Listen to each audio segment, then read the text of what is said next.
What did we just witness? Hello everybody and welcome back to another video here on the one and only Tribal Warrior YouTube channel. And of course I am the Tribal Warrior, and in today's video, as you see by the thumbnail and as you see by the title, we will be taking a look at my 2025 Summerslam Sunday Aftershock. So of course, as we all know, this year marked the first ever two-night SummerSlam. And of course, this will most likely be a traditional thing because already next year, SummerSlam will take place in Minneapolis, Minnesota. It will take place on August 1st and August 2nd, meaning this two-night thing will continue on. And don't get me wrong, I am extremely excited. Now, because it was the first ever two-night show, WWE tried their best to make it big. And when I say big, I mean absolutely massive. Night one was fantastic. I done my night one thoughts and opinions video. The show was good. I rated it a 7.5 out of 10. But trust me when I say this, night two was 10 times better. This show was historic. This could be one of the best shows of the year. And at the end of the year, when I do my 2025 thoughts and opinions, talking about everything that happened this year, I will definitely be talking about SummerSlam. We had 6 fantastic matches, and 5 of those 6 matches had stipulations, and all 6 matches had a championship on the line, and those 6 matches absolutely cooked. They were awesome. We seen so much happen. Celebrities, but put that to the side, we seen a return, which is probably one of the most biggest returns of 2025 in recent memory. This is historic. I cannot wait to get in today's video. We're going to talk about all 6 matches. We're going to analyze literally everything that happened on the show. So let's get into SummerSlam Night 2. So after Triple H came down to the ring and opened SummerSlam, he said, "Welcome to SummerSlam." You know how it goes. The show then kicked off with the first match being for the Women's World Heavyweight Championship as Naomi defended against Rhea Ripley and Io Sky. The Women's World Champion Naomi made her way to the ring with her own father as her father performs her theme song on a rock guitar.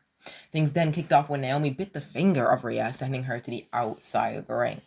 Naomi then hit Io with a back elbow before Rhea got back into the ring to take the champion out. Rhea then hit Io with a razor's edge followed by a powerful powerbomb, which was interrupted by Naomi, dragging Rhea to the outside. Once everyone got back into the ring, Naomi hit a split-legged moonsault to Rhea before Io broke up the count. On the outside of the ring, Rhea hit a running cannonball to Naomi, wiping her out. After this, Naomi then dived to the outside of the ring, catching Rhea and powering her up for a powerful powerbomb on top of Io Sky. In the ring, Io and Rhea were perched up high on the top rope before Rhea delivered a massive riptide to Io from the top rope to the center of the ring. Rhea then went for the pin before Naomi rolled Rhea up and for the 3 count and retained the Women's World Championship. So of course, this match was fantastic. Everything you honestly could have asked for. Huge moment for Naomi as she made her way to the ring with her own father. That's a huge SummerSlam moment and a great achievement for her with a special entrance as well. And of course, I did do my predictions video for this, and I did indeed predict Naomi to win because I didn't see her losing this fast. She just won the championship. She just cashed in. So it was a great match. Great win for Naomi. Predictable match, but a 5-star match. So that's the main talking point of that match. 5-star match and a retaining Naomi. And then, oh my goodness, we had this match as well. It was for the WWE Tag Team Championships. This was a 6-team TLC match. So, of course, TLC, a fantastic match, as we've seen legends in these type of matches before. Actually, speaking of legends, we've seen the Dudley Boys and the Hardy Boys in attendance for this match. And in my opinion, this was a potential match of the year contender. This was my personal match of the night. This was fantastic. Literally everything you could have asked for. There was not one thing wrong with this match. In total, there were 17 people involved in this match, and some of these people weren't even actually in the match. So get ready for this because I'm going to name everybody. So we had Johnny Gargano, Tommaso Ciampa, Candice LeRae, Axiom, Nathan Frazier, Montez Ford, Angelo Dawkins, B-Fab, Andrade, Ray Phoenix, Alex Shelley, Chris Sabin, Dexter Loomis, Joe Gacy, Eric Rowan, Uncle Howdy, and Nikki Cross. 17 fantastic wrestlers in that match, and so much happened. That just them 17 people alone, just listen to that star power. Let's just go run through the match. If you watch SummerSlam, you would know how much I love this match, because this was just sensational. The first table spot came when Johnny Gargano put Joe Gacy through the table, set up on the outside of the ring with a DDT. The next spot came when Dexter Loomis leaped from the top rope to the outside of the ring with a leg drop to Montez Ford. After this, Ray Phoenix hit a 5-star frog splash to Nathan Frazier through another table. Axiom then sent Angelo Dawkins through a table with a crazy Spanish fly. Candice LeRae then ran out to try and grab them titles from the match. She tried to run up them ladder and help DIY, but she was stopped by Nikki Cross and B-Fab. Johnny Gargano accidentally then hit the ladder as Candice LeRae was on it, sending Candice through another ladder set up on the outside of the ring, jumping, leaping, falling from that high, from the literally halfway high. Candice was so high in the ring, and then she was pushed off right to the outside of the ring. This was literally insane. I was going crazy at this moment. And then eventually the Wyatt Six then eventually retained those tag team championships.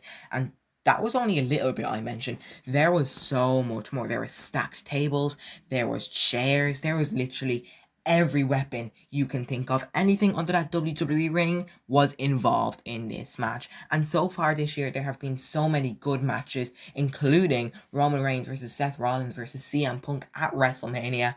And that was a good match.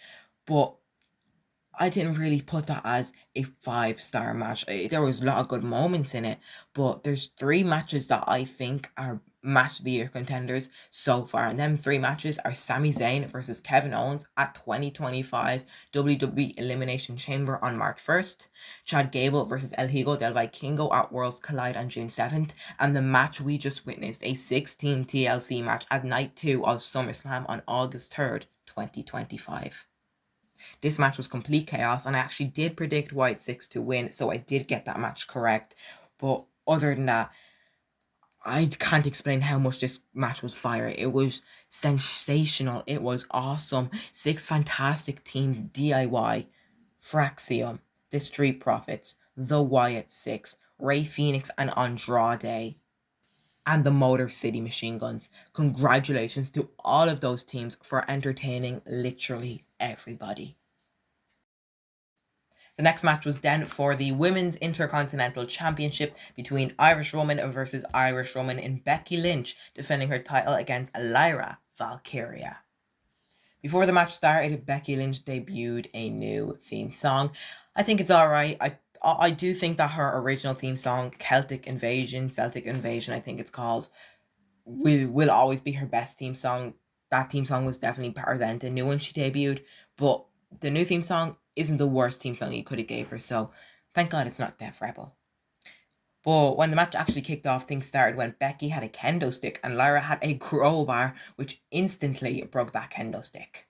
After this, Becky wrapped a steel chain around the mouth of Lyra, making her scream in pain. In the ring, Becky tied a zip tie around the hand of Valkyria so she couldn't help herself. Becky then found a wrench which she would use to abuse Lyra.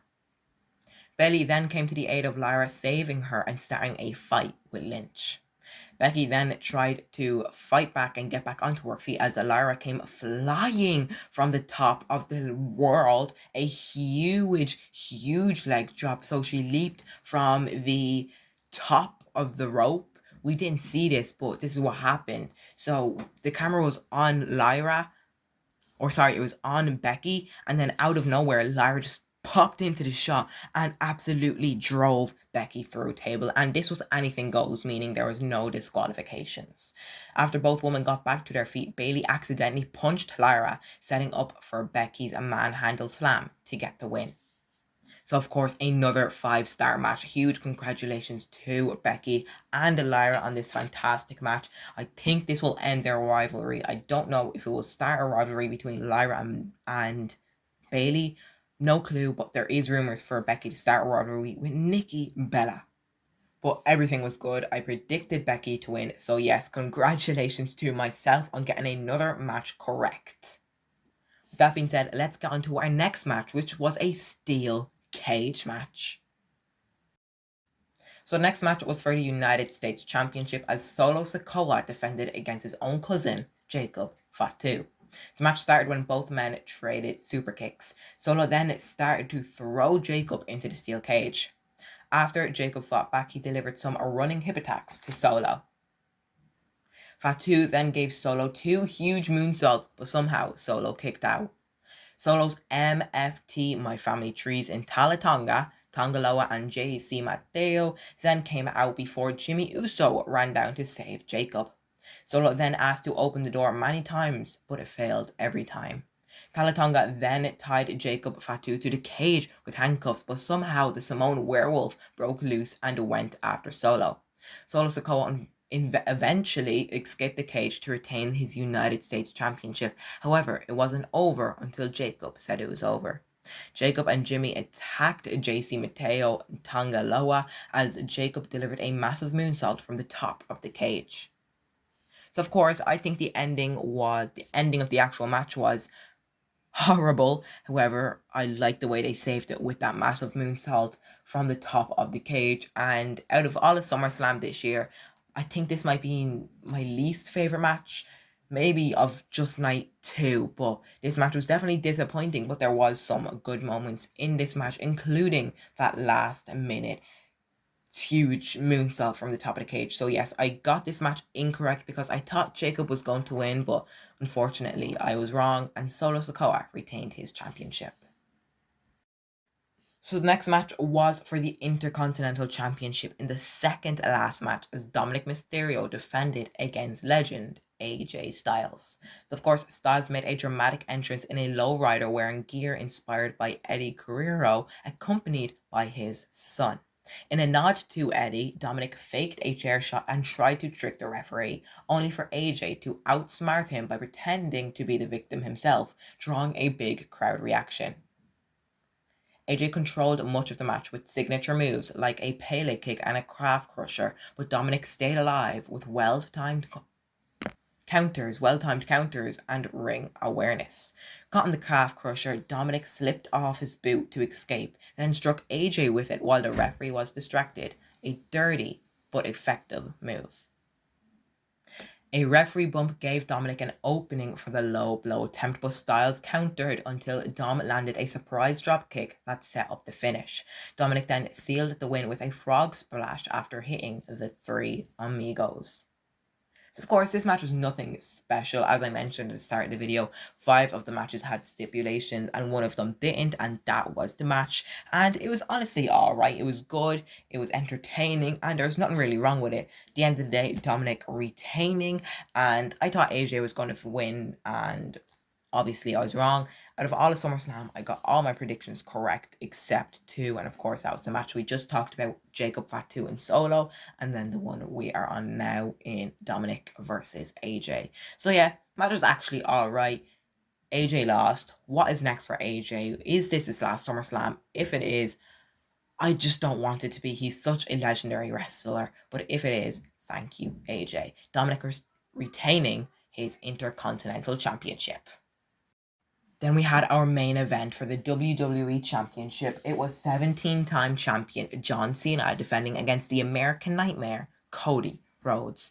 And before I continue, be prepared because I will say the words AA several times because the amount of AAs and crossroads we saw in this match are crazy. So of course, John Cena made a fantastic babyface entrance, running to the ring with Stu in his last SummerSlam show.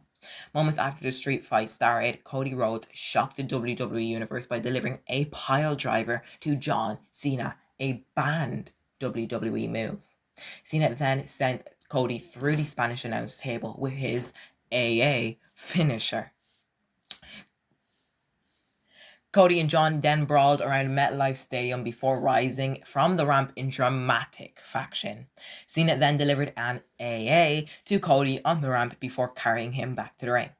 Cody then untied the bottom rope as John Cena and Cody used it as submission moves. Cody then gave John Cena 3 crossroads, but Cena kicked out. Cena then gave Cody 2 more AAs and 1 huge AA from the top rope, but somehow, some way, Cody kicked out again. Cody then hit 1 last crossroads, which he won from, successfully pinning Cena to become a 2-time WWE champion.